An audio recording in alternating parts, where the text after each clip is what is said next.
அனைவருக்கும் வணக்கம். உங்களிடையே ஆங்கில வழியாக உரையாட இயலாமைக்காக என்னுடைய வருத்தத்தை நான் பதிவு செய்கிறேன். இந்த ஒரு நாள் தேசிய கருத்தரங்கத்திற்கு அனுமதி அளித்து மிக சிறப்பாக ஒருங்கிணைத்திருக்கக்கூடிய கல்லூரியினுடைய ரெக்டர் ஃபாதர், முதல்வர் மற்றும் ஹெச்ஓடி, உங்கள் துறை சார்ந்த பேராசிரியர்கள், அலுவலக பணியாளர்கள் அனைவருக்கும் என்னுடைய காலை வணக்கத்தை நான் தெரிவித்துக் கொள்கின்றேன். என்னுடைய வாழ்வு அனுபவங்களை பற்றி பேசுவதாக இருந்தால் இன்று ஒரு நாள் காணாது. அவ்வளவு அனுபவங்கள் உங்களிடையே நான் பகிர்ந்து கொள்ளலாம். ஆனால் இங்கே இந்த கருத்தரங்கத்துடைய நோக்கத்திற்காக ஒரு தலைப்பு ஒன்றை கொடுத்து விட்டார்கள். ஆகவே நாம் அந்த தலைப்பை அனுசரித்துத்தான் பேச வேண்டிய ஒரு நிர்பந்தம். இடையிடையே என்னுடைய லைஃப் எக்ஸ்பீரியன்ஸ் சொல்லக்கூடிய நான் எழுதிய சில கதைகள், நான் பார்த்து உணர்ந்து ரசித்த சில விஷயங்கள் எல்லாவற்றையுமே நான் உங்களிடையே பகிர்ந்து கொள்ளலாம் என்று இருக்கின்றேன். நான் ஒரு சிறந்த எழுத்தாளன், சந்தேகமே இல்லை. பல்வேறு அங்கீகாரங்களை நான் பெற்றிருக்கிறேன். ஆனால் ஒரு சிறந்த பேச்சாளனா என்றால் இல்லை என்று தான் நான் சொல்வேன். நல்ல ஒரு படைப்பாளி, நல்ல ஒரு பேச்சாளனாக இருப்பது என்பது அபூர்வம். ஆகவே நான் உங்களிடையே இந்த இருவருக்குமான ஒரு பகிர்தல், எனக்கு தெரிந்த விஷயங்களை உங்களிடமும், உங்களுக்கு தெரிந்த விஷயங்களை என்னிடமும் பகிர்ந்து கொள்ளக்கூடிய ஒரு கலந்து உரையாடலாக இதை நாம் வைத்துக்கொள்ளலாம். ஆங்கிலம் பயில்கின்ற மாணவர்களாகிய உங்களிடம் நான் ஒரு வேண்டுகோளை வைக்கின்றேன். இது எல்லா கல்லூரியிலையும் நான் பேச போகும்போது குறிப்பாக நான் பேசப்போவது என்பது தமிழ் இலக்கியம் படிக்கக்கூடிய மாணவ மாணவிகள், ஆங்கில இலக்கியம் இது உண்டு. அபூர்வமாக சில வேறு டிபார்ட்மெண்ட்களையும் பேசக்கூடிய சூழல்கள் ஏற்பட்டிருக்கிறது. இப்போ சமீபத்தில் நான் சென்னை போயிருந்தபோது பிரசிடென்சி காலேஜ் மாநில கல்லூரியில் இருந்து எனக்கு அங்கே உள்ள பிரின்சிபால் கல்யாணராமன் அவர்கள் தொடர்பு கொண்டு பேசினார்கள். ஐயா, சென்னை வந்திருக்கிறதாக உங்களுடைய முகநூல் பதிவுகளை பார்த்தேன், நாளை எங்களுடைய கல்லூரியிலே நீங்கள் உரையாற்ற வேண்டும் என்று வேண்டுகோள் வைத்தார்கள். சொல்லிவிட்டு கூடவே ஒன்று சொன்னார்கள், பொலிட்டிக்கல் சயின்ஸ் டிபார்ட்மெண்ட்டில் நீங்கள் பேச வேண்டும். இப்போ நான் சொன்னேன், ஐயா நான் அரசியல்வாதி கிடையாது, நான் இலக்கியவாதி, எழுத்தாளர். மொழி சார்ந்த துறைகளை நான் பேசுவேன், சூழல் சார்ந்த துறைகளை நான் பேசுவேன். இது முழுக்க நீங்கள் சொல்கிறத பார்த்தோன்னா அரசியல் துறையில் நான் பேசுறதுக்கு நல்லா இருக்காதுன்னு நினைக்கிறேன், நான் அரசியல்வாதி இல்லையே அப்படின்னேன். அந்த முதல்வர் சொன்னார், உம்மை விட பெரிய அரசியல்வாதி தமிழ்நாட்டில் எவனும் கிடையாது அப்படின்னார். ஏன்னா என்னுடைய எழுத்துக்கள் இருக்குது, என்னுடைய அரசியல் எல்லாமே அது நுண் அரசியல். அதுக்கப்புறமா போய் ஒரு நபர் பேசிட்டு வந்தேன். அதே கல்லூரியில் அதே வகுப்பில் தான் மாண்புமிகு நம்முடைய முதல்வர் அவர்களும் பயின்றிருக்கிறார்கள். தமிழக முதல்வர் இருக்கக்கூடியது மாநில கல்லூரியிலே அந்த பொலிட்டிக்கல் சயின்ஸ் டிபார்ட்மெண்ட்டில் தான் அவரும் படித்ததாக நான் போன பிறகு சொன்னாங்க. ஏன்னா பேசுகிறத பற்றி ஒன்றும் இல்லை. ஆனால் மொழி சார்ந்த துறை என்போம்போது இலக்கியத்துக்கு அது ஒத்து வரும் இல்லையா? அதனால தான் சொல்கிறேன். உங்களில் யாருக்காவது மருத்துவம் படிக்க முடியவில்லையே, பொறியியல் படிக்க முடியவில்லையே, பயோடெக்னாலஜி, மைக்ரோபயாலஜி போன்ற விஞ்ஞானம் படிக்க முடியவில்லையே என்ற ஆதங்கங்கள் யாருக்காவது இருக்குமானால் தயவு செய்து அந்த ஆதங்கத்தை இந்த நிமிடத்திலேயே எடுத்து தூக்கி எறிஞ்சிடணும். ஏனெனில் இந்த உலகம் முழுமைக்கும் பேசக்கூடிய கமர்ஷியல் அண்டு கம்யூனிகேஷன் லாங்குவேஜாக இருக்கக்கூடிய ஆங்கிலத்தில் நீங்கள் புலமையாளர் என்ற அகந்தை உங்களுக்குள் வர வேண்டும். அந்த அகந்தை வந்தால் ஒழிய நீங்கள் ஒரு அவுட்ஸ்டாண்டிங் பெர்சனாக, ஒரு சாதனையாளனாக வர முடியாது. நான் சாதாரணமான ஒரு விவசாயி, 10வது வகுப்பு படிக்க மாட்டேன்னு ஓடி போயிட்டேன், டிஸ்கன்டினியூ பண்ணிட்டு ஓடி போயிட்டேன். அதுக்காக நான் இப்போ ரொம்ப சந்தோஷப்படுறேன்.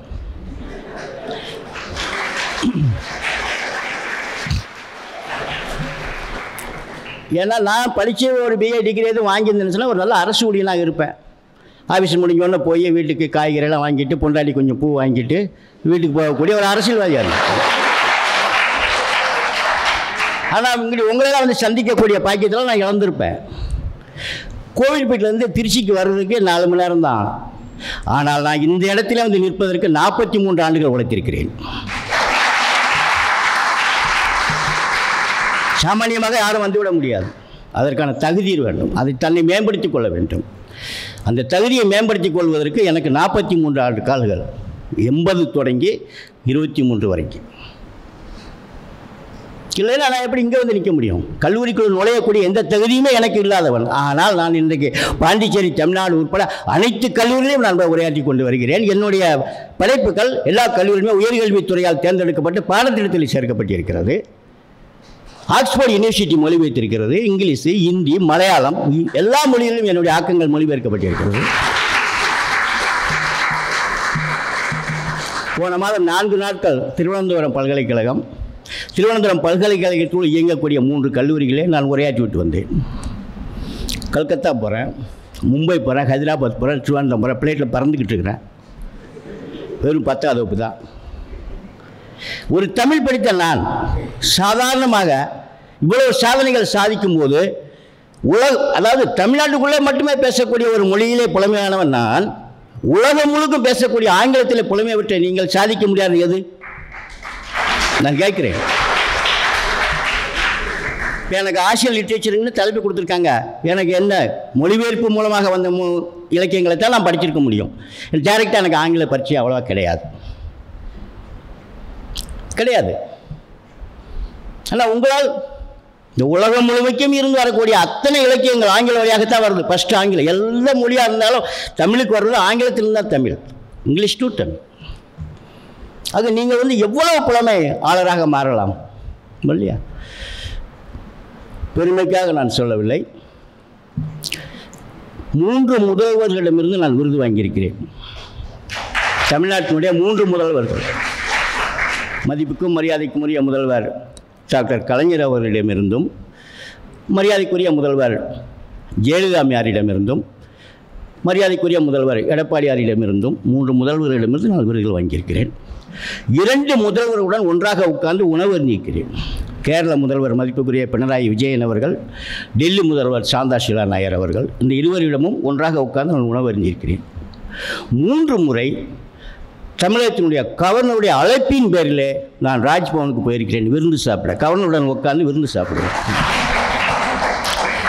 ஒரு சாகித்ய அகாடமி விருது வாங்கிய எழுத்தாளர்களுக்கு கனவு இல்லம், அவங்க எச்சோடி குறிப்பிட்டார்ல, கனவு இல்லம் திட்டத்தின் கீழ் இப்போதைய அரசு வீடு வழங்கப்படும்.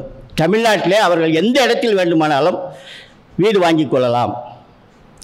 உயர் வருவாய் அலுவலர் குடியிருப்பு, கலெக்டர்ஸ் அவங்களாம் இருப்பாங்களா, அந்த மாதிரியான வீடு. நான் சென்னையில் எனக்கு அண்ணா நகரில் 1,46,92,000 ரூபாய் மதிப்புள்ள வீடு எனக்கு அரசாங்கம் வழங்கியிருக்கிறது. இவையெல்லாம் என்னுடைய புலமைக்கு கிடைத்த அங்கீகாரங்கள். சாதாரணமான ஒரு விவசாயி நான், இப்பவும் விவசாயம் பார்த்துக்கிட்டு தான் இருக்கிறேன். தமிழ் மொழியில் மட்டுமே எழுதக்கூடிய நான் இவ்வளவு பேரும் புகழும் சாதனைகளும் நிகழ்த்துகின்ற போது, ஒரு முதுநிலை படித்து பிஹெச்டி முடித்து ரிசர்ச் ஃபெலோஸாக மாறின பிறகு நீங்கள் உங்களால் சாதிக்க முடியாத உலகத்தில் எதுவுமே கிடையாது. அவ்வளவு சாதனைகளை நீங்கள் நிகழ்த்தலாம். சரி, இப்போ தலைப்புக்குள்ளே நம்ம போகலாம். இந்த தலைப்பை படிச்சுட்டு நான் வந்து கிறங்கி போயிட்டேன். அதுக்கு அர்த்தமே எனக்கு கண்டுபிடிக்க முடியாமல் போயிடுச்சு. ஏன்னா எனக்கு தெரிஞ்ச அளவுக்கு என்ன இருக்குது ஒன்றும் தெரியல. Societal and altruistics conscience in Asian literature அப்படின்னா நிறையா பேர்கிட்ட கேட்டேன். எல்லாம் தெரியுது, அந்த ஆல்ட்ரூசிஸ்டிக்குங்க தான் என்னென்னு தெரிய மாட்டேங்க அப்படின்னாங்க. ஏன்னா பிரான்சிஸ் பேராசிரியர் என்னை கான்டாக்ட் பண்ணும்போது நீங்கள் ஆங்கிலத்துறையில் பேசணும்னு சொன்னார். அப்போவுமே நான் சொன்னேன், ஐயா எனக்கு ஒன்றும் ஆங்கிலமும் தெரியாதுன்னு. பரவாயில்ல நீங்கள் தமிழ்லே பேசுங்க அப்படின்ட்டாரு. சரின்னு ஒத்துக்கிட்டேன். ஆனால் இப்படி ஒரு தலைப்பு கொடுக்குன்னு அவர் சொல்லலை. ஏன்னா ஒரு ஹெச்ஓடியும் ஆங்கிலத்துறை பேராசிரியர் எல்லாம் ஒன்றா உட்காந்து ரூம் போட்டு சிந்திச்சிருப்பாங்கன்னு நினைக்கிறேன் இந்த தலைப்பை.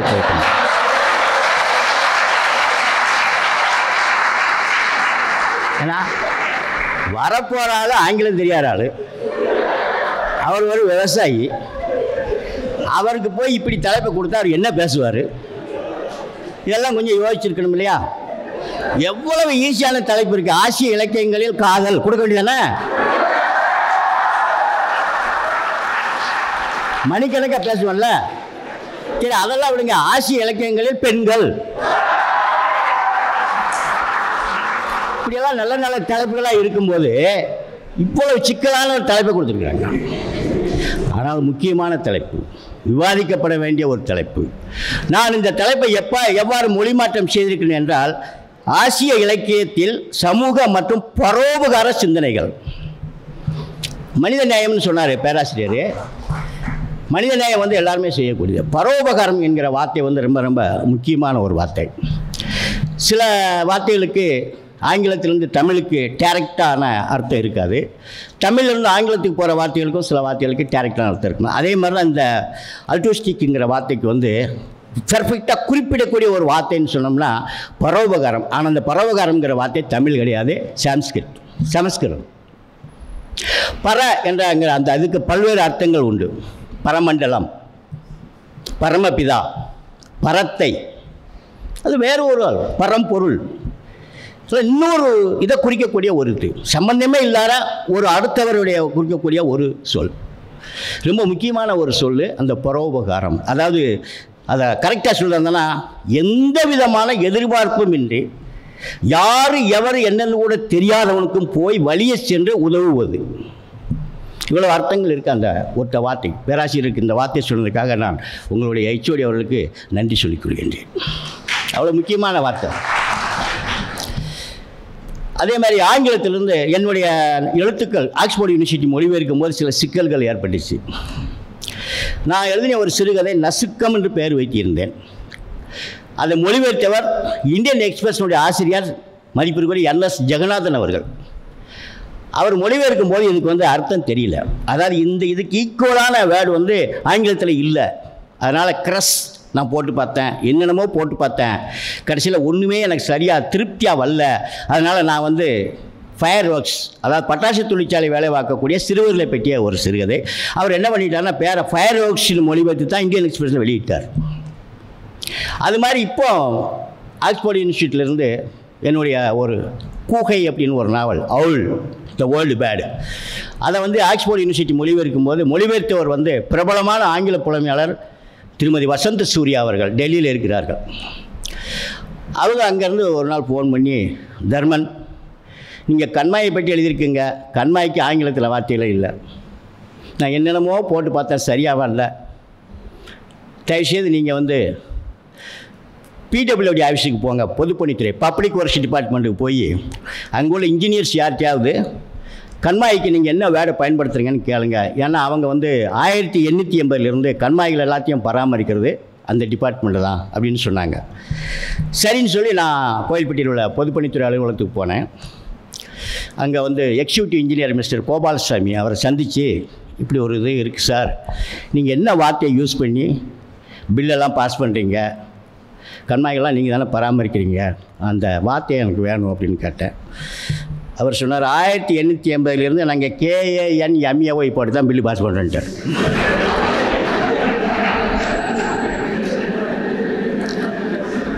இல்லை, ஏன்னா ஐரோப்பிய நாடுகளில் கண்மாய் கிடையாதுங்க. கண்மாய் இல்லைன்னா அப்புறம் எதிர்ப்புக்குரிய வார்த்தைகள் இருக்கும். அவர் இப்படி தான் சொன்னார். அதனால் அந்த இடத்துல பூராமே ப்ராக்கெட் பண்ணி தான் அதை மொழிபெயர்த்தாங்க.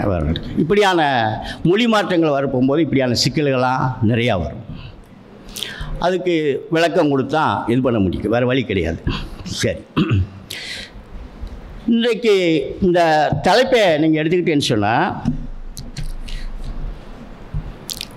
எல்லா மதங்களும் எல்லா ஞானிகளும் வலியுறுத்தியது அன்பு ஒன்று தான். உன்னை போல் பிறரையும் நேசி, உன் அயலானையும் நேசி. ஜீசஸ் சொல்கிறார்ல, உன்னுடைய கன்னத்தில் அறிந்தால் நீ மறுகன்னத்தை திருப்பி கொடு, உன்னுடைய மேலாடையை ஒருவன் கேட்டால் உன் உள்ளாடையும் கலட்டி கொடு சொல்கிறார்ல. யாராலும் எவராலும் என்றென்றைக்கும் அடைத்து சாத்த முடியாத ஒரு அன்பின் கதவை நான் திறந்து வைத்திருக்கேன். பைபிள் வாசகம், வேலியாவத்தில் வாசகம் சொல்கிறேன். இதே தான் வேறு மாதிரியில் என்ன சொல்கிறாங்க, எங்கள் கணியன் சொல்கிறான், யாதும் ஊரே யாவரும் கேளீர் சொல்கிறார்ல. அடுத்து என்ன சொல்கிறார், வாடிய பயிரை கண்ட போதெல்லாம் வாடினேன் வள்ளலார் சொல்கிறார். பாரதியார் சொல்கிறார், காக்கை குருவி எங்கள் ஜாதிங்கிறார். வள்ளுவன் சொல்கிறான், பிறப்புக்கும் எல்லா உயிருக்கும் என்கிறான் வள்ளுவன். ஆக அந்த அன்பு காட்டக்கூடிய மனித நேயம் இருக்கு இல்லையா, அதைத்தான் எல்லா மதங்களும் வாழ்ந்து மறைந்த அத்தனை ஞானிகளும் நம்மிடையே வலியுறுத்தி சொல்லியிருக்கிறார்கள். இந்த அற உணர்வை பற்றி இங்கே சொன்னாங்க. இது ரொம்ப ரொம்ப முக்கியமானது. இன்றைய காலகட்டத்தில் நம்முடைய முன்னோர்கள் பயன்படுத்திய அற உணர்வுகளை நாம் தொடர்கிறோமா அல்லது விட்டு விட்டோமா? அற உணர்வு இருக்கிறதா இல்லையா? அந்த பரோபகாரம் என்று சொல்லக்கூடிய வழியை சென்று உதவுவது இருக்கிறதா இல்லையா என்பதை பற்றியெல்லாம் விரிவாக இலக்கியங்கள் பேசுகின்றன. ஃபிக்ஷன், குறிப்பாக ஃபிக்ஷன் நிறைய பேசுகிறது. நான் அதை பற்றி ஏராளமான படைப்புகளை நான் கொடுத்திருக்கிறேன். வழியை சென்று உதவி மாட்டி ஜெயிலுக்கும் போயிருக்கிறேன். வழியை போய் உதவுவதால் சில விபரீதங்களும் ஏற்படும். அதையும் தாங்கிக் கொள்ளக்கூடிய வலிமை உள்ளவன் தான் அந்த உதவியை செய்ய வேண்டும். இல்லைன்னா பேசாமல் பார்த்துட்டு ஒதுங்கி போயிடணும். இன்றைக்கு எல்லோரும் அப்படித்தான். நமக்கு என்ன, ஏதோ கூட்டமாக இருக்கா, போகாதா, பேசாமல் போயிரு. அடுத்த வீட்டில் ஏதாவது சத்தம் கேட்குறது இருக்க உன் கதவை பூட்டிக்கோ. இதுதான் இன்றைக்கி எல்லா இடங்களையும் நடந்துக்கிட்டு இருக்குது இல்லையா? மலையாளத்தில் ஒரு பிரபலமான எழுத்தாளர் வைக்கம் முகமது பஷீர், கேள்விப்பட்டிருக்கலாம். அவருடைய மொழிபெயர்ப்புகள் நிறைய ஆங்கிலத்தில் வந்திருக்கு, படிச்சிருக்கலாம். தமிழ்லேயும் நிறையா மொழிபெயர்ப்பு கிடைக்கும். அவருடைய ஒரு புகழ்பெற்ற சிறுகதை, சிறுகதையினுடைய தலைப்பு எனக்கு மறந்து விட்டது, ரொம்ப நாளாச்சு நான் படித்து. அந்த பரோபகாரம் மனிதநேயம் ஒரு சிறந்த எடுத்துக்காட்டு அந்த கதை.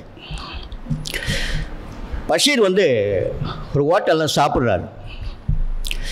சாப்பிட்டுட்டு வெளியே தன்னுடைய பர்ஸை பார்க்குறாரு. பர்ஸ் இல்லை. எங்கெங்கே தேடி பார்க்குறாரு, ஒன்றும் இல்லை. அங்கே சாப்பிட்ட இடத்துல வச்சுட்டோமா அங்கேனா யோசித்து பார்க்குறாரு, பர்ஸ் இல்லை, களவாடப்பட்டிருக்கு. உடனே அவர் அந்த கல்லாப்பட்டியில் உள்ள முதலாளிகிட்ட சொல்கிறார், ரெக்வெஸ்ட் பண்ணுறார், ஐயா நான் வரும்போது பர்ஸு கொண்டு வந்தேன், இப்போ சாப்பிட்டு முடிச்ச பிறகு பர்ஸை காணும், எனக்கு ஒரு அரை மணி நேரம் டைம் கொடுங்க, நான் வீட்டுக்கு போயிட்டு காசு எடுத்துகிட்டு வந்துடுறேன், என்னுடைய அறை கொஞ்சம் தூரத்தில் இருக்குது அப்படின்னு சொல்கிறார். அந்த முதலாளி சொல்கிறாரு, இது மாதிரி நான் எத்தனை பேர்த்த பார்த்துருக்கேன், எல்லாரும் அப்படி தான் சொல்கிறான், யோக்கியன் மாதிரி பேசுகிறான், இது மாதிரி எத்தனை ஹோட்டலில் நீ சாப்பிட்ட, இதே தொழிலா உனக்கு அப்படின்னு கேட்குறாரு. நம்ப மாட்டேங்கிறார், நம்ப மறுக்கிறார். பஷீர் எவ்வளோ சொல்லி பார்க்குறார், அவர் விடுவதாக இல்லை. முதல்ல உன்னுடைய ஜிப்பாவை நீ கலட்டு அப்படிங்கிறார். எல்லோரும் சாப்பிட்டுக்கிட்டு இருக்கிறவங்க எல்லாம் விட்டு பார்த்துக்கிட்டே இருக்கிறாங்க. தன்னுடைய ஜிப்பாவை கலத்தி அவருடைய மேசையிலே வைக்கிறார். அதோடு விட்டுவிடவில்லை அந்த முதலாளி, உன்னுடைய வேஷ்டியை கலட்டு. பொதுவெளியில் கிட்டத்தட்ட 10-50 பேர் கூடியிருக்கிற ஒரு இடத்துல ஒரு முதியவரை பார்த்து உன்னுடைய வேஷ்டியை கலட்டுன்னு சொன்னால் எப்படி இருக்குன்னு பாருங்கள், யோசிச்சு பாருங்கள். அதில் பஷீர் ஒரு வரி எழுதுவார், அற்புதமான ஒரு வரி, நம்ம எல்லாத்தையும் செவுட்டில் அடிக்கக்கூடிய ஒரு வரி. 10 ரூபாய்க்கு தான் நான் சாப்பிட்ருக்கிறேன், அந்த 10 ரூபாய் கொடுத்து உதவுவதற்கு யாரும் முன் வரவில்லை, ஆனால் என்னுடைய நிர்வாணத்தை தரிசிப்பதற்கு அவ்வளவு பேரும் என்னை உற்று பார்த்து கொண்டிருந்தார்கள் என்று சொல்வார். என்ன அற்புதமான வரிகள் பாருங்கள்.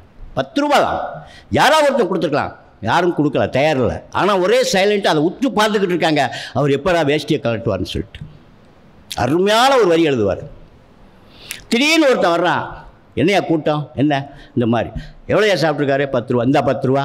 இதுக்கு போய் ஒரு பெரியவரை போய் வேட்டியை கழட்டு சட்டையை கழட்டு இருக்கீங்க, என்னையா நீங்கள், இந்தா 10 ரூபா வாயா. அவரை மீட்டுட்டான்.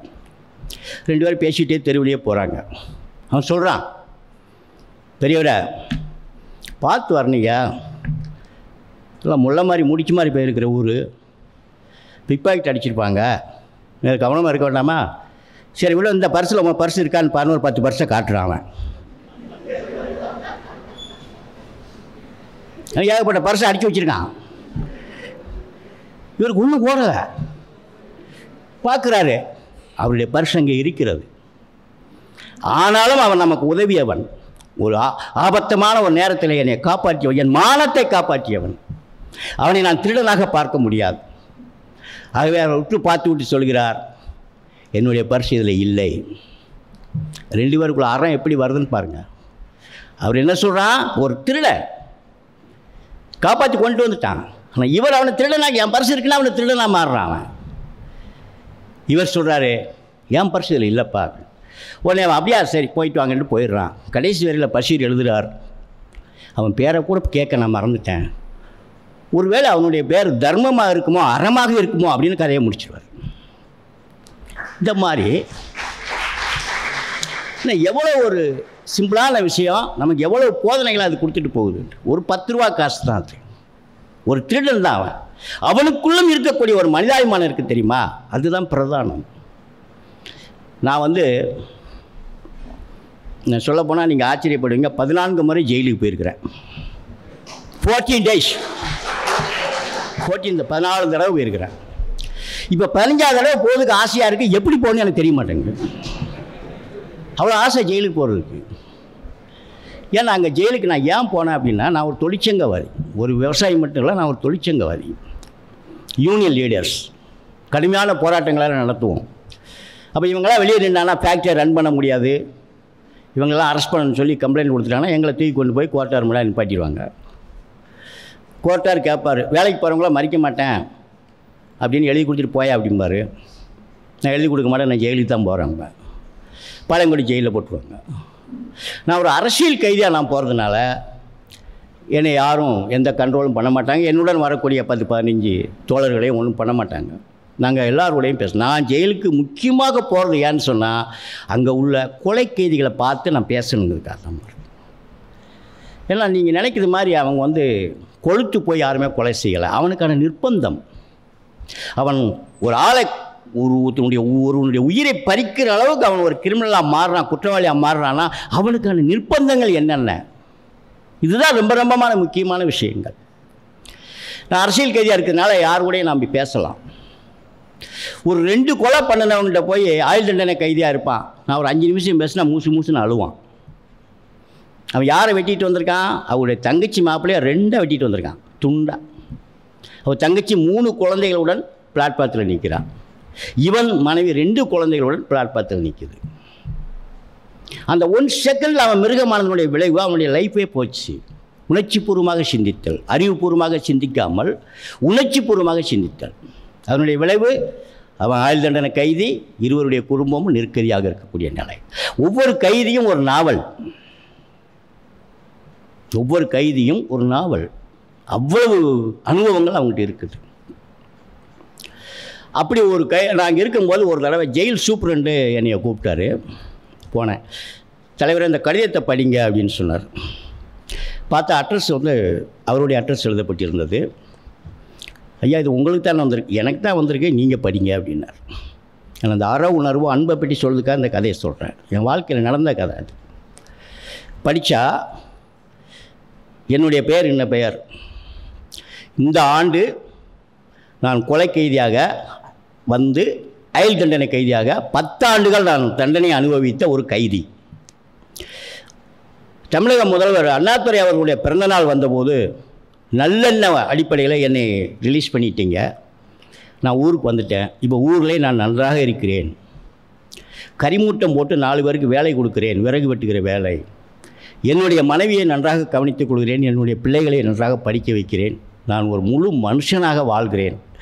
இதற்கெல்லாம் காரணம் போலீஸோ கோர்ட்டோ ஜெயிலோ கிடையாது, ஒரு பெருச்சாளி எழுதுகிறான். போலீஸ் என்பது குற்றம் நடந்த பின்னால் தலையிடக்கூடிய ஒரு அமைப்பு, கோர்ட் என்பது அந்த குற்றத்துக்கு தக்கன தண்டனை கொடுக்கக்கூடிய ஒரு அமைப்பு, ஜெயில் என்பது கோர்ட்டு விதித்த தண்டனையை நிறைவேற்றி கொடுக்கக்கூடிய ஒரு அமைப்பு. இதில் எங்களை திருத்துவதற்கு எந்த அமைப்பு இருக்கிறது என்கிற கொஸ்டின், முக்கியமான கொஸ்டினை வைக்கிறான். எங்களை திருத்துவதற்கு இதில் என்ன இருக்குது? ஜெயிலுக்கு போய்ட்டு வந்தால் மேலும் மேலும் குற்றவாளியத்தானே ஆக்கிட்டு இருக்கான்னு சொல்கிறோம்ல, திருத்துவதற்கு என்ன இருக்குன்னு அவன் கேட்குறான். நான் சொல்கிறான், நான் ஜெயிலுக்குள்ளே வந்தவுடன் இரவு முழுக்க எனக்கு தூக்கமே வராது, விடிய உட்கார்ந்து அழுது கொண்டிருப்பேன், மன அழுத்தத்தில் அப்படியே குத்துக்கள் மாதிரி உட்காந்துக்கிட்டு இருப்பேன் கம்பிக்கு வெளியில். நான் பார்க்கக்கூடிய ஒரே வேற்று உயிர் ஒரு பெருச்சாளி.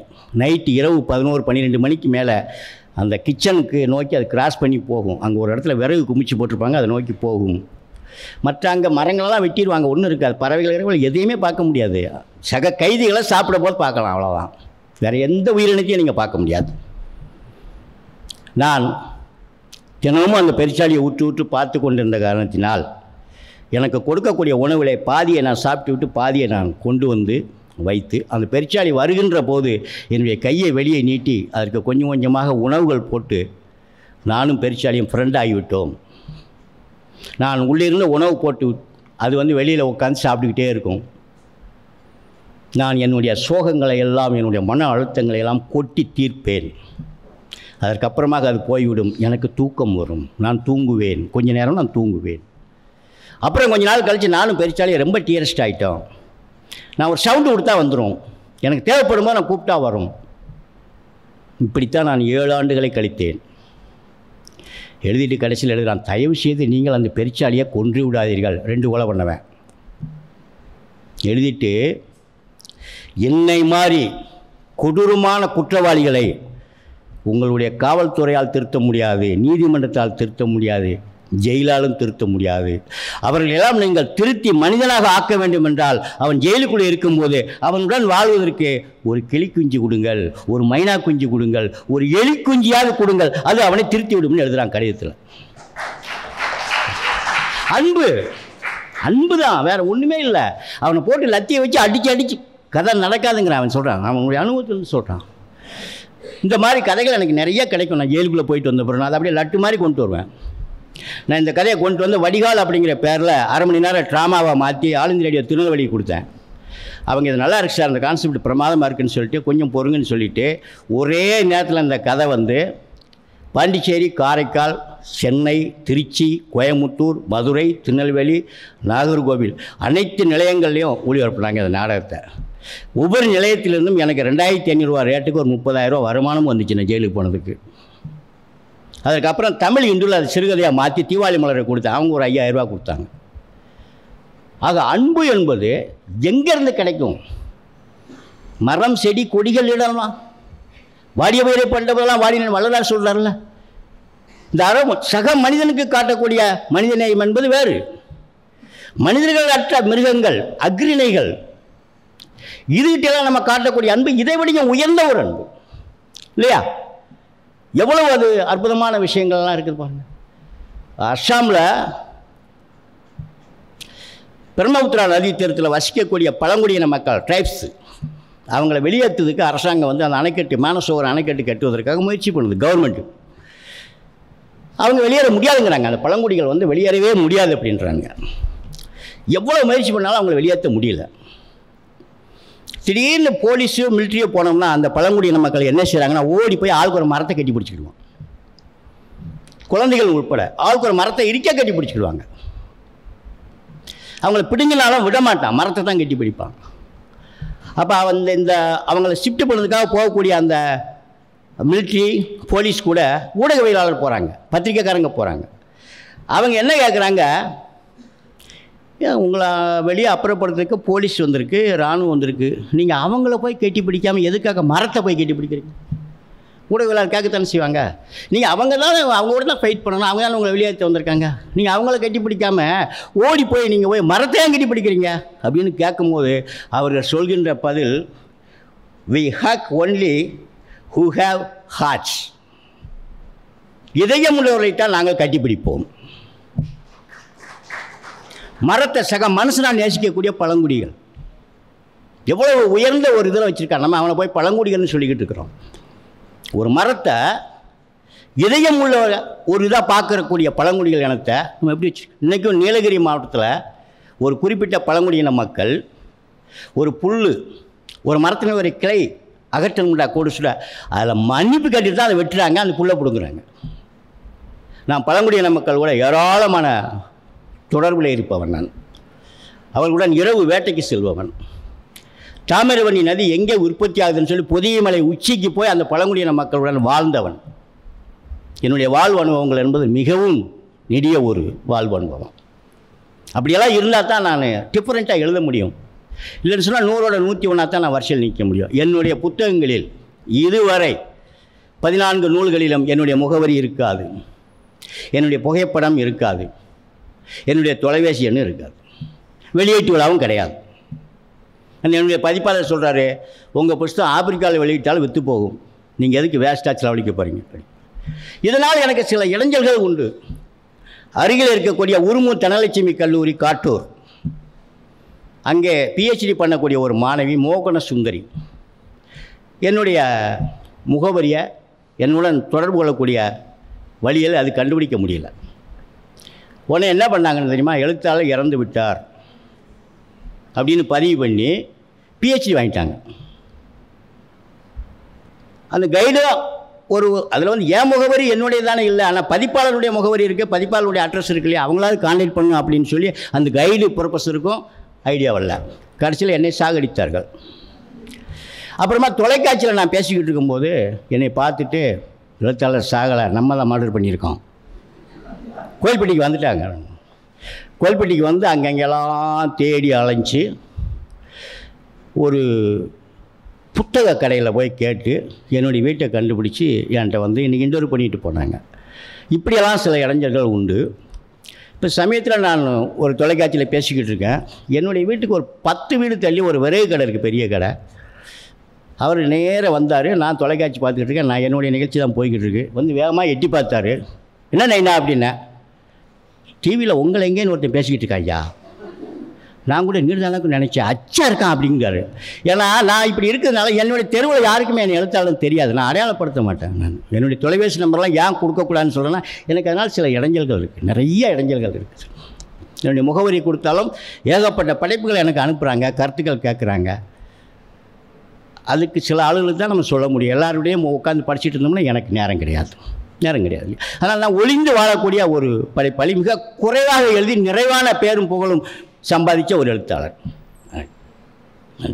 அடுத்து நான் எழுதிய 2 சிறுகதைகள், அது 2மே பரோபகாரம் சம்பந்தப்பட்ட கதைகள் தான். ஒரு நாள் நான் திருநெல்வேலி ஜங்ஷனில் இருந்து இரவு 9 மணிக்கு நான் பஸ்ஸில் வந்துக்கிட்டு இருக்கிறேன். 2 பேர் உட்காக்கூடிய இந்த லெஃப்ட் சைடு உள்ள சீட்டில் ஜன்னலுக்கு பக்கத்தில் ஒரு ஆள் உட்காந்துருக்கேன், அதுக்கு அடுத்த சீட்டில் நான் உட்காந்துருக்கிறேன். நேர் எதிர் சீட்டில் 3 பேர் உட்காரக்கூடிய சீட்டில் 3 பெண்கள் உட்காந்துருக்குறாங்க. அவர்கள் ஒரு குழந்தையை மடியிலே படுக்க வைத்திருக்கிறார்கள். இப்படி நடுவில் உள்ள பெண்ணு வச்சு அங்கிட்டு இங்கிட்டு கால் இருக்குது, என்னை பார்க்க அந்த பக்கம் தலை இருக்குது. அவங்களுடைய முகத்தை பார்த்தாலே ஒரு சோகம் அப்பி வலியக்கூடிய ஒரு முகமாக இருக்குது. இரவு 9 மணி. கண்டக்டர்லாம் டிக்கெட் போட்டு போய் உட்காந்துட்டாரு. அவங்களுக்குள்ள கஸ்ன்னு ஏதோ பேசிக்கிறாங்க. நான் அந்த இதை ஒரு ரைட்டர் வந்து எப்போவுமே இப்படியான நிகழ்ச்சிகளை உற்று கவனிக்கணும். பார்க்குற கேட்குற உணர்கிற விஷயங்கள் தான் படைப்பாக மாறும். நான் அதை பார்க்குறேன், அவங்கள பார்க்குறேன், விட்டு பார்க்குறேன். அந்த குழந்தையினுடைய கால் இந்த பக்கம் 2 பக்கம் என்னை பார்த்து 2 கால் இருந்த உடனே நான் அவங்களுக்கு தெரியாமல் என் கையை அப்படியே விட்டு அந்த காலை தொட்டு பார்த்தோன்னா ஐசா குளிருது. குழந்தை இறந்த குழந்தை. வெளியில் டாக்ஸி பிடிச்சதும் போகுதா இருந்தாலும் அவன் வந்து அநியாயமாக கேட்பான். 5000 கொடு, 4000 கொடு, 3000 கொடுப்பான். வறுமையான குடும்பமாக இருக்கும் போல தெரியுது. அவங்க அதை மறைச்சி மூடி குழந்தையை தூங்குவது மாதிரி கண்டக்டரை ஏமாற்றி பிரயாணம் செய்கிறார்கள். நான் பார்த்துட்டேன், குழந்தை இறந்த குழந்தை அப்படிங்கிறது எனக்கு நல்லாவே தெரிஞ்சு போச்சு. எனக்கு என்ன செய்யணும் எனக்கு தெரியல. 3 பேருமே பெண்களாக இருக்காங்க. நைட்டு 9 மணிக்கு மேலே 10 மணி ஆக போகுது. எங்கே போகிறாங்க, எந்த ஊர் என்னன்னு தெரில. நைஸாக அந்த பாட்டியை மட்டும் நான் பேச்சு கொடுத்தேன். பாட்டி எந்த ஊர் பாட்டி? கயத்தார். கோயில்பட்டிக்கும் திருநெல்வேலிக்கும் இடையிலே உள்ள ஒரு ஊர் கயத்தார். அப்படியா பாட்டி அப்படின்னு சொன்னேன். சொல்லிட்டு அது என்கிட்ட பேசும்போதே பயந்து பேசு. கயத்தார் அவங்க 3 பேர் இறங்கும்போது நானும் இறங்கிட்டேன். எனக்கு அதுக்கப்புறம் ஒன்றும் தெரியல, எனக்கு போக முடியல. கயத்தாரில் அவங்க இறங்கினோன்னே நானும் இறங்கிட்டேன். என்னை பார்த்தோன்னே அவங்க அழுக பீறிட்டு வரும். ஐயா, யார் பெற்ற பிள்ளையோ எந்த ஊரும் என்னமோ நீங்களே இறங்கிட்டீங்களே, உங்களுக்கு கோயில்பட்டின்னு சொன்னீங்களே அப்படிலாம் சொன்னாங்க. இருக்கட்டும் பாட்டி, நான் உங்கள் கூட துணைக்கு வர்றேன். உங்கள் ஊர் கயத்தாரா பக்கத்தில் ஒரு 3 கிலோமீட்டர் நடந்து போகணும். இரவில் 3 கிலோமீட்ரு அந்த குழந்தைய போட்டு அவங்க நடந்து போகிறாங்க. நான் கூட போய்கிட்டு இருக்கேன். ஒரு வயதான ஒரு பாட்டியம்மா, கல்யாணமாகாத ஒரு பெண், அப்புறம் திருமணம் முடிந்த ஒரு பெண், 3 பேர். போயிட்டே இருக்கும்போது ஒரு வரிசை பனைகள் இருக்குது. அந்த பனையிலிருந்து ஒரு காய்ந்த ஓலை வந்து சர்ன்னு விழுந்து சடகு விழுந்தது எங்கள் முன்னாடி. அதான் பயந்துட்டோம். அந்த பாட்டி டயலாக் பேசுகிறா. ஏண்டா அறிவட்ட வேலை, நான் உனக்கு சித்தி முறை வேணும், நான் என்ன கோலத்தில் வந்துக்கிட்டு இருக்கேன், நீ என்னை வந்து பயமுறுத்திக்கிட்டு இருக்கியாடா அப்படின்னு அந்த பாட்டி சொல்லு. என்னது பாட்டி, என்ன இந்த பனையிலேருந்து தான் எங்கள் சித்தி மகன் விழுந்து செத்தாமியா, பாலையர்வா வந்து அடப்பில் அறுத்து குடத்துலி செத்தான், அந்த பையன் என்னை பயமுறுத்துறான் அப்படின்னு சொல்கிறான். அதெல்லாம் ஒன்றும் இல்லை பாட்டி, பேயெல்லாம் கிடையாது, வாங்க அப்படின்னு நான் கூட்டிகிட்டு போகிறேன். அப்புறம் கொஞ்சம் தூரம் தள்ளி போனோன்னா அந்த அகால வேலையில் ஒரு நாய் நின்னது, வெள்ளை நாய் எங்களை கிராஸ் பண்ணி போச்சு. ஒன்று இந்த பாட்டி பழையபடியா துப்புனா, துப்பிட்டு வண்டியில் வச்சு பேர்கள் ஆக மாட்டாமல் அந்த சக்கலத்தை எங்களுக்கு தான் கொண்டு வந்தால் செத்து போயிட்டா, அவள் பாரு அப்படிங்கிறான். பாட்டி அது நாய் பாட்டி, பேயெல்லாம் கிடையாது வா அப்படின்னு நான் கூட்டிகிட்டு போயிட்டா. பக்கத்தில் ஊருக்கு பக்கத்தில் போனோன்னே என்னையவும் அந்த திருமணமாகிற அந்த பெண்ணையும் விட்டுட்டு குழந்தைய எங்கிட்ட கொடுத்துட்டு அவங்க 2 பேரும் போய் ஊருக்கு உள்ளே கூட்டிகிட்டு போகக்கூடாது, கொண்டு போகக்கூடாதுன்னு சொல்லிட்டு ஊரில் வந்த ஆட்கள்லாம் கூட்டிகிட்டு வந்தாங்க. அப்புறம் முட்டையெல்லாம் ஏதோ இது பண்ணி நேராக இடுகாட்டுக்கு கொண்டு போயிட்டாங்க. போனோன்னே நைட்டு நாங்கள் தங்கிட்டேன். அதுக்கு மேலே அங்கேருந்து பஸ்ஸு எனக்கு வர முடியாது. காலையில் என்னை வழி அனுப்பி வைக்கிறதுக்காக அவர் அந்த பாட்டியினுடைய உறவினர்கள் 2 பேர் என்னை கூட்டிகிட்டு மெயின் ரோட்டுக்கு வந்தாங்க. நாங்கள் பேசிக்கிட்டு இருக்கோம், திருநெல்வேலியிலேருந்து கோயில்பட்டிக்கு வரக்கூடிய பஸ்ஸுக்காக நாங்கள் நிற்கிறோம். அப்போ அந்த பக்கம் இருந்து ஒரு 2 பேர் கக்கத்தில் பெரிய நீல அருவாளை ஒரு சாக்கில் சுற்றி கக்கத்தில் இடிக்கிருந்தாங்க. ஒரு 2 பேர் வந்தாங்க. அவங்கள பார்த்த உடனே இவங்க 2 பேரும் வேஸ்ட்டெல்லாம் அவுத்து விட்டுட்டு கை கட்டி நின்னாங்க 2 பேரும். உடனே அவங்களுடைய கவனம் வந்து என் மேலே தான் வந்துச்சு. யாருவேன் மீசெல்லாம் மேலாக வச்சுருக்கான் அவங்க கேள்வி. அவனு நான் சொன்னேன், என் மீசை நான் மேலாக வச்சுருக்கேன், ஓ மீசையை நான் வச்சுருக்கேன், திமிரா பேசுகிறான் அப்படின்னாங்க. அவங்க பாரிய ஒரு மாதிரி பக்கரி பைய மாதிரி இருந்தது. பாரிய ஒரு மாதிரி இப்படி பார்த்தோன்னே கோயில்பட்டி, எந்த ஒரு கோயில்பட்டியா, கோயில்பட்டியில் எந்த ஏரியா, எங்கே வரான்னு உங்களுக்கு தெரியுமில்ல, சுற்றி வர்றது வந்து என்ன ஜாதின்னு கண்டுபிடிக்கிறதுக்கு வர்றான், வேறு ஒன்றும் கிடையாது. நான் அவர் ரைட்டர் ஆச்சு, எனக்கா பொய் சொல்ல தெரியாது, நாங்கள் எழுதுறதே பொய் தானே. கோயில்பட்டியில் அவங்க இனத்துக்காரங்க வசிக்கக்கூடிய ஏரியாவை நான் சொன்னேன். அப்படியா, நம்ம ஏரியா வச்சாது, சரி. அப்புறம் என்ன கேட்குறேன் அடுத்து, அவருக்கு தெரியுமா இவரை தெரியுமா? ஆமாம், அவர் என் பக்கத்து வீடு தான், அவர் எங்கள் மாமன் தான், நான் அடித்து விட்டுக்கிட்டு இருக்கேன். அதானே பார்த்தேன், இந்த ஏரியாவில் வந்து இப்படி மீசை வச்சுட்டு எவனும் நிற்க முடியுமா? அடுத்து சரி, ராத்திரி எங்கே தங்கினீங்க, எங்கே சாப்பிட்டீங்க? இவங்க வீட்டில் தங்கினேன், இவங்க வீட்டில் சாப்பிட்டேன். இந்த ஈழப்பைய வீட்டில் போய் சாப்பிட்டாரு, இவங்க வீட்டில் தங்கினாரு. ஏன்னா உங்களுக்கு அறிவு வேண்டாமா? அவர் கூறுகட்ட தானே உங்கள் வீட்டில் வந்து சாப்பிட்ருக்காரு, நீங்கள் சோறு போடலாமல அப்படி இப்படின்னு அவங்கள போட்டுருந்தாங்க. எனக்கு பஸ்ஸு வந்துருச்சு, நான் ஏறிட்டேன். கடைசி வரி என்னுடைய கதையில் முடிப்பேன். இரவு முழுக்க பாட்டியுடன் நடந்து வருகின்ற போது பேய் இல்லை என்று நான் சொல்லிக் கொண்டு வந்தேன். அதற்காக நான் வருந்துகிறேன். பேய்கள் இருக்கின்றன, ஊரிலே பேய்களுடன் அவர் வாழ்ந்து கொண்டிருக்கிறார். இந்த கதை ஆங்கிலத்தில் மொழிபெயர்க்கப்பட்டது, இந்துவில் வெளியே வந்துச்சு. ஏன்னா இது வந்து உண்மையான ஒரு லைஃப் எக்ஸ்பீரியன்ஸ் தான். என்னுடைய பெரும்பாலான கதைகள் வந்து உண்மையான என்னுடைய வாழ்வு அனுபவங்களாக தான் இருக்கும். அதனால் மற்ற படைப்புகளிலிருந்து என்னுடைய படைப்புகள் வேறுபடுகிறதுக்கான காரணம் வந்து அதுதான். இது மாதிரியான வாழ்வு அனுபவங்கள் வந்து எனக்கு நிறைய ஏற்பட்டுருக்கு. அப்புறம் கோயில்பட்டியில் ஜாதி கலவரம் 10 நாளாக ஊர் சுடுகாடாக கிடக்குது. போலீஸ் சைரன் மட்டும்தான் கேட்கும், யாரும் வீட்டை திறக்கிறது கிடையாது. எல்லாம் அவங்க வீட்டுக்குள்ளே இருக்கிறாங்க ஒரு வாரமாக. என்னுடைய வீடு வந்து பஸ் ஸ்டாண்டு பக்கத்தில் தான் இருக்குது, காரை வீடு. இந்த ஓட்டு வீட்டுக்காரங்க கூரை வீட்டுக்காரங்கெல்லாம் என்னுடைய வீட்டில் வந்து பதுங்கி இருக்கிறாங்க. ஏன்னா அவங்க வந்து அட்டாக் பண்ணிடக்கூடாது, ஆதிக்க ஜாதிகள் அட்டாக் பண்ணிடக்கூடாதுங்க. என் வீட்டில் வந்து பதுங்கி இருக்கிறாங்க. நாங்கள் மாடியில் நாங்கள் ஒளிஞ்சிருக்கிறோம், மொட்டை மாடியில். வந்தாங்கன்னா என்ன செய்யணுங்கிறதுக்கு முன் தயாரிப்போட நிறைய கல்லுகளை நாங்கள் வச்சுருக்கிறோம். பெண்கள் வந்து மிளகாப்பொடியை நிறையா மடியில் கட்டி வச்சுருக்குறாங்க. வந்தாங்கன்னா மிளகாப்பொடி வீசி எறிஞ்சிட்டானா நாங்கள் வெட்டிடுறது. இல்லை, தற்காத்துக்கு இருக்கிற வழியே கிடையாது, யாருக்கும் இந்த நிலைமை தான் வரும். நாங்கள் ஒளிஞ்சு கிடக்கும்போது ஒரு மெயின் ரோடு, எந்த போக்குவரத்தும் கிடையாது. என்னுடைய வீட்டிலேருந்து பார்த்தாங்கன்னா அங்கே ஒரு ஸ்ட்ரீட் லைட்டில் ஒரு ஆண் ஒரு பெண், அந்த பெண் வந்து உட்காந்து அழுதுகிட்டு இருக்காங்க. இவர் வந்து நின்று இவரும் அழுதுகிட்டு இருக்கிறார்.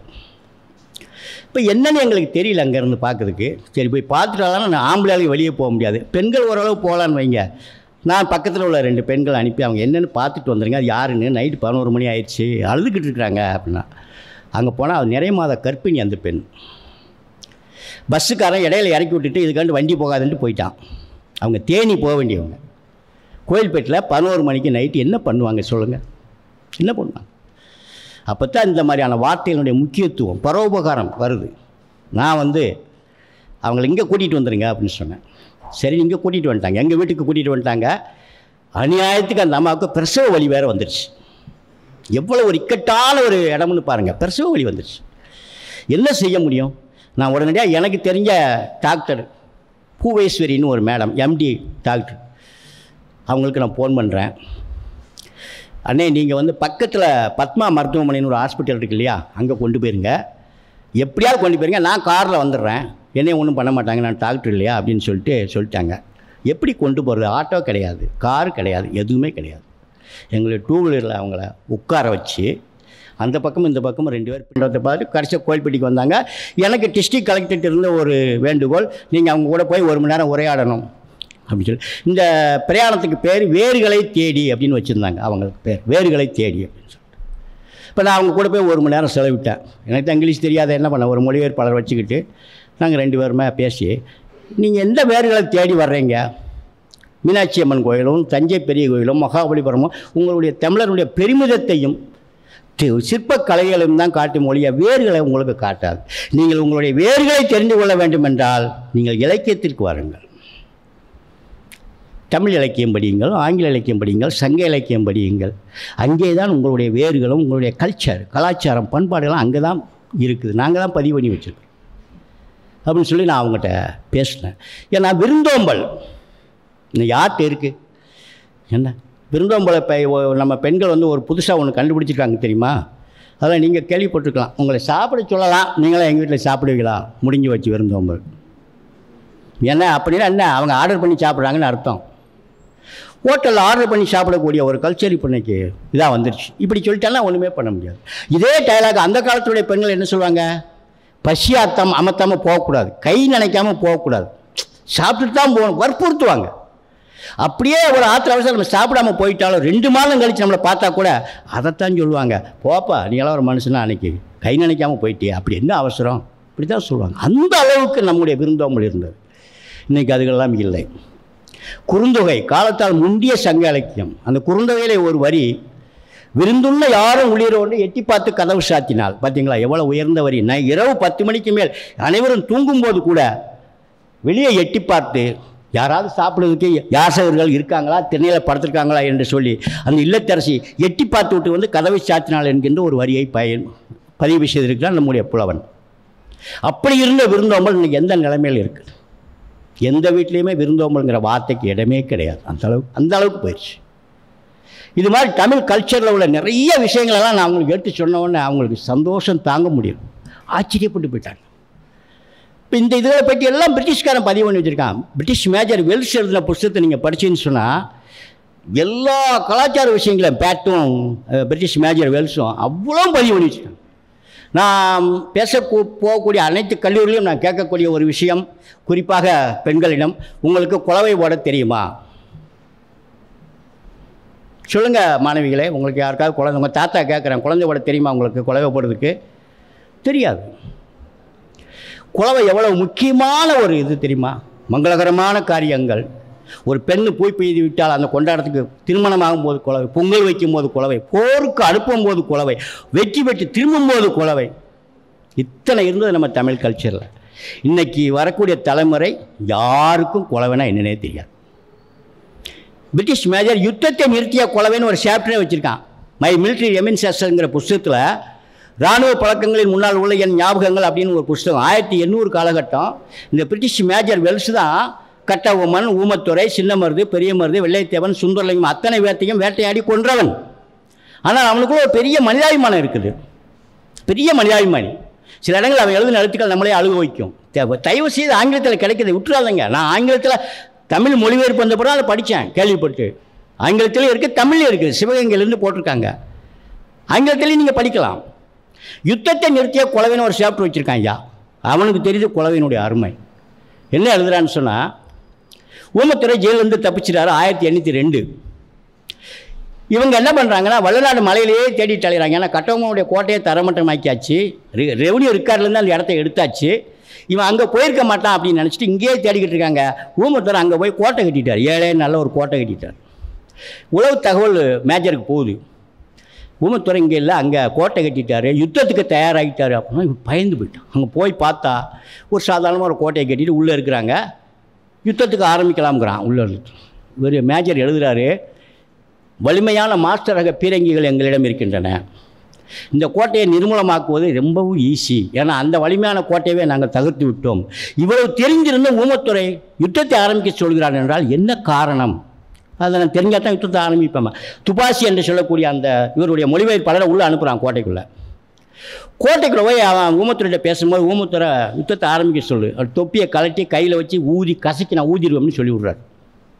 இங்கே வந்து அந்த தகவலை சொல்லும் போது திரும்பவும் மேஜர் யோசிக்கிறார், என்ன தைரியத்தில் இவர் இப்படி சொல்கிறான், ஏதோ ஒரு தைரியம் இருக்கு இல்லையா, அதை கண்டுபிடிக்கணும் நான், அது இல்லாமல் நான் யுத்தத்தை ஆரம்பிக்க மாட்டேன் அப்படின்னு சொல்கிறார். 2வது முறையும் இன்னொரு துபாசியை தூதாக அனுப்புகிறார்.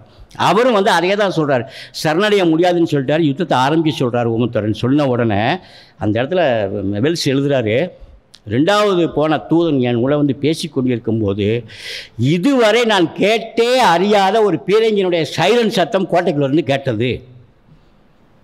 இது ஏதோ ஒரு புது வகையான பீரங்கியினுடைய சைரன் சத்தம். இதை வைத்து கொண்டு தான் ஊமத்துறை யுத்தத்துக்கு நம்மளை கூப்பிடுகிறான் என்று கருதி என்னுடைய சைனியங்களை நான் பாளையங்கோட்டைக்கு திருப்பினேன். உள்ளே என்ன பண்ணியிருக்கா, பொம்பளைங்க பார்த்து 100 பொம்பளை கொலை போட்டிருக்கா. இவன் அந்த பீரங்கியினுடைய சைரன் எழுதுகிறான், மேஜர் எழுதுகிறான். இப்போ குழவை இல்லை, அது வந்து இது கிடையாது, பீரங்கி கிடையாது மேஜர். குழவைன்னா வாட்ச்மேன் குழவை சொல்ல தெரியல, ஆண்களுக்கு யாருக்குமே போட காட்ட தெரியல. இப்போ நடுவு நடக்கூடிய பெண்கள்கிட்ட போய் அந்த குழவை போடக்கூடியது இதுதான் அந்த சவுண்டுன்னு சொல்கிறீங்க. நம்ம உள்ளே அப்போ எத்தனை பேர் இருக்கிறாங்கன்னு கால்குலேட் பண்ணுறான். பண்ணிவிட்டு கடைசியாக ஒரு கேள்வி கேட்குறான், இப்போ நாற்று நடும்போது குழவை போடுறீங்க, அறுவடை பண்ணும்போது குழவை போடுறீங்க, கோட்டைக்குள்ளே எந்த வயக்காடு இருக்குதுன்னு கேட்குறான். கோட்டைக்குள்ளே எதுக்கு குழவை போட்டா சொல்லு. அப்போ இவங்க சொல்கிறாங்க, கோட்டைக்குள்ளே வயக்காடு எதுவும் கிடையாது, நாங்கள் யுத்தத்துக்கு வழி அனுப்புகின்ற போது குழவை போட்டு நெற்றியில் திலகமிட்டு நாங்கள் அனுப்புவோம்னு இவங்க சொல்கிறாங்க.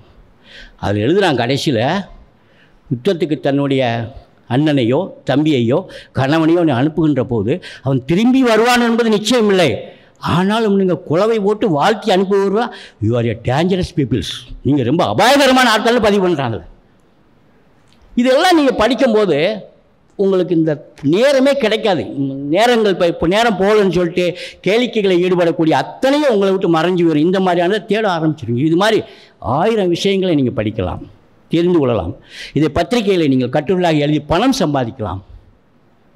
ஆனால் மொழி புலமை வந்த பிறகு நீங்கள் சும்மா இருக்க வேண்டிய அவசியமே கிடையாது. அவ்வளவு இதுகளை நீங்கள் சம்பாதிக்கலாம். படைப்பாற்றல் இல்லை என்று நான் சொல்ல வரவில்லை. படைப்பாற்றல் சின்ன மாணவர்களிடமிருந்து எந்த அளவுக்கு இருக்கு என்பதை நான் சில விஷயங்களை சொல்லிவிட்டு என்னுடைய உரையை நான் நிறைவு செய்கிறேன். வெம்பூர் என்கின்ற ஒரு ஊர், அந்த ஊரில் ஒரு மேல்நிலைப்பள்ளி இருக்கிறது. நான் சாகித்ய அகாடமி விருது வாங்குகின்ற போது எனக்கு ஒரு 42 போஸ்ட் கார்டுகள் 9ஆம் வகுப்பு படிக்கக்கூடிய மாணவர்களிடமிருந்து எனக்கு வந்துச்சு. என் படத்தெல்லாம் போட்டு என் மேசையெல்லாம் போட்டு தாத்தாவுக்கு வாழ்த்துக்கள் அப்படி இப்படின்னு 42 போஸ்ட் கார்டை போஸ்ட்மேன் வந்து கொடுத்தார். அது அந்த பள்ளிக்கூடம் எங்கே இருக்குன்னு எனக்கு தெரியாது. நான் உடனடியாக ஒரு போஸ்ட் கார்டு வாங்கி அந்த பள்ளிக்கூடத்து அட்ரஸுக்கு, எனக்கு ரொம்ப சந்தோஷம் பேரன் பேத்திகளே, எனக்கு நேரம் கிடைக்கும்போது நான் உங்களெல்லாம் சந்திப்பேன்னு நான் ஒரு லெட்டர் போட்டு விட்டேன். அப்புறமா ஒரு மாதம் கழித்து எனக்கு ஒரு டைம் கிடச்சிது. நான் அங்கே போகிறேன் பள்ளிக்கூடத்துக்கு. 42 பேர் தானே, ஒரு 4 டஜன் கேக் வாங்கியிருக்கேன், 1 கிலோ சாக்லேட் வாங்கியிருக்கேன், பிள்ளைங்கள்லாம் பார்த்து கொடுக்கணுன்ட்டு நான் போகிறேன். ஆனால் நான் வர்ற தகவலை சொல்லியிருந்தேன். அங்கே ஊர் மக்களெல்லாம் திரண்டு அந்த பள்ளிக்கூடத்தை சுற்றிக்க எல்லா ஸ்டூடெண்ட்டுக்கும் லீவ் விட்டு ஒரு பெரிய சபை நம்ம எனக்கு மிக பிரமாதமான வரவேற்பை கொடுத்தாங்க. நான் 1 ஹவர் அவங்க கூட பேசிட்டு நான் எங்கே போனாலும் நான் பேசி முடித்த பின்னால் கேள்விகள் கேட்கறதுக்கு நான் டைம் ஒதுக்குவேன். அது ரொம்ப முக்கியமான விஷயம். அது மாதிரி நான் பேசி முடித்த பிறகு நான் அந்த பையங்களை பார்த்து கேட்டவும், உங்களில் யாராவது கதை தெரிந்தவர்கள், கதை சொல்ல தெரிந்தவர்கள் யாராவது வந்தால் நீங்கள் மேடையில் சொல்லலாம்னு சொன்னேன். ஒரு பையன் நேரம் வந்தான், சின்ன பையன், 7 படிக்கிற பையன் வந்து, சாத்தா நான் ஒரு கதை சொல்லட்டுமா? சொல்லுடா, அதுக்கு தானே உன்னை கூப்பிட்ருக்கேன். காக்காய்க்கும் கல்யாணம். சரி, அதில் ஒரு காக்காயை வந்து போலீஸ் பிடிச்சிட்டு போயிட்டாங்க. எதுக்கு பிடிச்சாங்க சொல்லுங்கள் அப்படின்னு கேட்டான். என்னடா கதை இது? காக்காய்க்கும் கல்யாணம், ரைட்டு. போலீஸ் வந்து எதுக்குடா காக்காயை பிடிச்சான், இது கதைன்னு சொல்கிறியாடாண்ணா? இது கூட உங்களுக்கு தெரியாதா, நீங்கள் பெரிய எழுத்தாளரோ அப்படின்னு கேட்டான். அடுத்தாப்புல, தெரியலப்பா நீ சொல்லுண்ணே. அந்த காக்கா தான் சார் வடகலை வந்த காக்கா, அது மேலே எஃப்ஐஆர் போட்டிருக்கல, அதுதான் இன்றைக்கி மாட்டிக்கிட்டாரு, கல்யாணத்துக்கு வந்து மாட்டிக்கிட்டாருங்க அவன். அதான் இருக்கிற கதையை கட்டு உடைக்கிறான் பாருங்க எப்படிங்க. படைப்பாற்றல் எல்லாத்தையும் இருக்குது, இல்லாத ஆட்களே கிடையாது. அதை நீங்கள் எப்படி வளர்த்து எடுத்து ஒரு படைப்பாளியாக மாறணும் அப்படிங்க. இது மாதிரி அவங்க சொன்ன கதைகள்லாம் ஏராளம். அந்த பையங்க சொன்ன கதைகள் ரொம்ப ரொம்ப ரொம்ப என்னால் ரசிக்க முடியாத கதைகள்லாம் சொன்னாங்க. இப்போ குரங்கு தொப்பிக்காத உங்களுக்கு எல்லாத்துக்கும் தெரியும். தொப்பியாவாரி குரங்கு விற்க போவார், வந்து ஆலமரத்து கடையில் படம் தூங்குவார். ஆலமரத்துலேருந்து குரங்குகள் எல்லாமே தூக்கி கொண்டு போய் தொப்பியில் வச்சுக்கிடும். இவர் தலையில் உள்ள தொப்பி போட்டோன்னா அந்த தொப்பியை பூரா குரங்கு போட்டுரும், கட்டிட்டு வந்துடும். இது நமக்கு தெரிஞ்ச கதை. இது அன்றைக்கு பார்த்தா அவருக்கு தொப்பி வியாபாரிக்கு காய்ச்சல். மகனை அனுப்புகிறாரு, மகன்கிட்ட சொல்லி அனுப்புகிறார், நீ போய் தொப்பி வியாபாரம் பார்த்துட்டு வா, அந்த ஆலமரத்தை வந்து கொஞ்சம் ரெஸ்ட் எடுத்துக்கோ. அப்போ தொப்பியை நீ இறக்கி வைக்கும்போது எல்லா தொப்பியும் குரங்கு எடுத்துக்கிடும், தன்னுடைய தலையில் வச்சுக்கிடும். நீ கழட்டி எரிஞ்சிடாத, உன் தலையில் உள்ள தொப்பி அப்படி போடு, முட்டாள் குரங்கு எல்லா தொப்பியும் தொக்கிறதுக்கான்னு போட்டுரும், கட்டிட்டு வா. நான் அப்படி தான் 10 வருஷமாக வியாபாரம் பார்த்துட்டு இருக்கேன்னு அப்பா சொல்லி விட்றாரு. மகன் போகிறான், வியாபாரம் பார்க்குறான், திரும்பி வர்றான், ஆலமரத்து கடையில் தூங்குறான். முழிச்சு பார்க்கான், தொப்பியில் போகிறான், குரங்கு வச்சுருக்கு. அப்பா சொன்னதை நினச்சி பார்க்கான். அந்த பையன் எப்படி கதையை உடச்சி வச்சுருக்கான் பாருங்கள், ட்விஸ்ட் பண்ணி வச்சுருக்கான். அப்பா என்ன சொன்னார், சரி ரைட், தலையில் உள்ள தொப்பியை போட்டான், ஒரு குரங்கும் தொப்பியை போடல. இப்படித்தான் நம்ம அப்பா சொல்லி விட்டார். 10 வருஷமாக கண்டினியூவாக நான் இப்படி தான் செய்கிறேன்னு சொன்னார். இன்றைக்கி என்ன ஒரு தொப்பியோட வரலையே அப்படின்னு யோசிச்சானா. அப்போ ஒரு பெரிய குரங்கு மரத்துலேருந்து சரட்னு இறங்கி வந்துச்சான். என்ன யோசிக்கிற, ஏன் உனக்கு உங்கள் அப்பன்னு சொல்லி கொடுத்தா எனக்கு எங்கள் அப்பன்னு சொல்லி கொடுக்க மாட்டானா? அந்த தொப்பியை எடுத்துகிட்டு வான்னு சொல்லியிருக்கான்ட்டு அதையும் தூக்கிட்டு போயிடுச்சான் பையன். இது வந்து அவன் கிரியேட் பண்ண விஷயம். இது அவன் கிரியேட், சின்ன பையங்க 8, 9 படிக்கிற பையங்களோட கூட இந்த கிரியேட் இருக்கிற விஷயத்தை எப்படி கட்டுடைக்காம பாருங்க. அது நமக்கு போனோன்னா காக்கா போய் எட்டி பார்த்தது, தண்ணி அடியில் இருந்தது, கல்லை பொறுக்கி போட்டோம், தண்ணி வெளியே வந்துருச்சு, குடிச்சிட்டு போயிடுச்சு, நம்ம படித்து வச்சுருக்கோம். அவன் சொல்கிறான், காக்கா வந்து எட்டி பார்த்துச்சான், தண்ணி அடியில் கிடந்துச்சான். உடனே நேராக போய் ஒரு பெட்டி கடைக்கு முன்னாடி உட்காந்துருந்தான். ஒரு ஆள் சர்பத்து குடிச்சு ஸ்டாவை போட்டாலும் எடுத்துகிட்டு போய் குடிச்சிட்டு போயிடுச்சு. பையங்க வந்து கதைகளை வந்து இப்படித்தான் படைப்பு என்பது வரும்.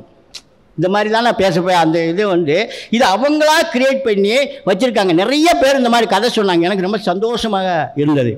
ஆகவே மாணவ மாணவிகளே, நான் இதுவரை உங்களிடம் பகிர்ந்து கொண்ட விஷயங்களில் இருந்து ஏதாவது கேள்விகள் இருக்குமானால் நீங்கள் கேட்கலாம். எனக்கு தெரிந்த அளவில் நான் பதில் சொல்வேன். ஏதோ ஓரளவு அந்த பரோபகாரத்தை பற்றியும் மனித நேயத்தை பற்றியும் வலிய சென்ற உதவுவதை பற்றியும் நான் கூறிய விஷயங்கள் உங்கள் மனசை தொட்டிருக்கும் என்றால் அதுவே இந்த கருத்தரங்கத்தினுடைய வெற்றி என்று சொல்லி என்னுடைய உரையை நிறைவு செய்கிறேன். நன்றி, வணக்கம்.